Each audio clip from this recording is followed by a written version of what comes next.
पवित्र बाहुड़ा उपलक्षे प्रत्येक वर्ष परि चलित वर्ष मध्य श्री श्री त्रिनाथ देवाय ट्राभेल संघ पक्षरु श्रीजीउଙ୍କ पवित्र बाहुड़ा यात्रा अवसर में संगठन पक्षरु प्राय 10,000 श्रद्धालुଙ୍କ निमंते पुरी रेल स्टेशन सम्मुख में रंधा खाद्य वितरण करा जायथिला।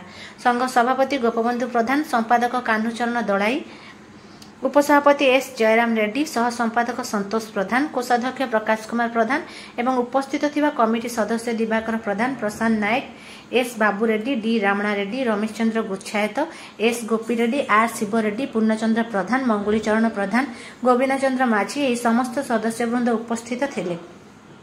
ए कार्यक्रम में सहयोग मुख्य सहयोगी माने रुना, सहदेव, शरत, विशु, मानस, पिंटू, बुट्टू, बलिया, कालिया समस्त सहयोगी वृंद मैंने कार्यक्रम में सहयोग कर कार्यक्रम को संचालन करते। दले ट्राभेल एसोसिएशन संपादक अटे। ये एक सामाजिक सेवा जेहेतु दूर दूर जगार अगणित भक्त मैंने ये बाहुड़ा यात्रा आसुँच आमर प्रति वर्ष भली यही वर्ष आमर सेवा आमर अनुष्ठान तरफ प्रति वर्ष भली वर्ष सेवा जोगाई दि जाऊँगी। तादेह आमर डालमा भात खटा एवं पानीय जलर वितरण करा आसोसिएशन तरफ। केते लोगों में आयोजन करा जायछि? 5,000 ରୁ 7,000 लोगों आमर करा आमर एटा ओम श्री श्री त्रिनाथ देवाय ट्राभेल एजेंट्स संघ सभापति वर्ष ये बाहुड़ा तिथि 6,000 ରୁ 7,000 लोकंर रंधा खाद्य बंटन करा जाए। ये वर्ष भी माननीय जिलापाल सार अनुमति आनी आम 8,000 ରୁ 10,000 लोकों रंधा खाद्य बंटन व्यवस्था करमती